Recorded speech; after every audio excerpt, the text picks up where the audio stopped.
US যাওয়ার flight আছে 30 মিনিটের মধ্যে। তোমার টিকিট দেখাও। স্যার, টিকিটটা ভেতরে আমার ম্যানেজারের কাছে আছে। এই যে, বেরিয়ে যাও। এটা কোনো বাস স্ট্যান্ড না, এটা এয়ারপোর্ট। কেউ এমনি ঢুকতে পারে না। স্যার, আমি অনুরোধ করছি, আমার ইউএস এর ফ্লাইট 30 মিনিটের মধ্যে। টিকিট ভেতরে আছে। ভিখারি, তোমার জামা কাপড় নোংরা, তোমার স্যান্ডেল ফাটা, আর তুমি বলছো আধ ঘন্টার মধ্যে তোমার ইউএস এর ফ্লাইট। তুমি কখনো স্বপ্নেও প্লেন দেখেছো? আমি ভিক্ষা করছি স্যার, আমার ফ্লাইট আছে, দয়া করে আমাকে যেতে দিন। এভাবে যেতে দেওয়া হবে না, আমি অনুরোধ করছি স্যার। চলে যাও, না হলে মেরে লাল করে দেব।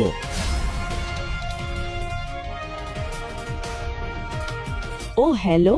ঠিক তখনই শিবমের স্ত্রী দৃষ্টি, যে শহরের সবচেয়ে ধনী পরিবারের মেয়ে, তার স্বামী শিবমকে সিআইএসএফ গার্ডের সামনে কাকুতি মিনতি করতে দেখে। শিবম আর দৃষ্টি কেবল নামমাত্র স্বামী স্ত্রী ছিল। দৃষ্টির দাদু জোর করে তাদের বিয়ে দিয়েছিলেন। তারপর শিবম ওদের বাড়িতে এসে এক প্রকার চাকর ও জামাই হিসেবে থাকতে শুরু করে।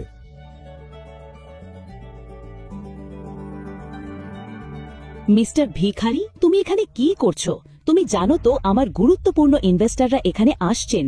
আমি তাদের স্বাগত জানাতে এসেছি। আমি এখানে কোনো নাটক চাই না। তাই তুমি যেটার জন্য এখানে এসেছিলে সব ফেলে দাও এবং এখান থেকে চলে যাও।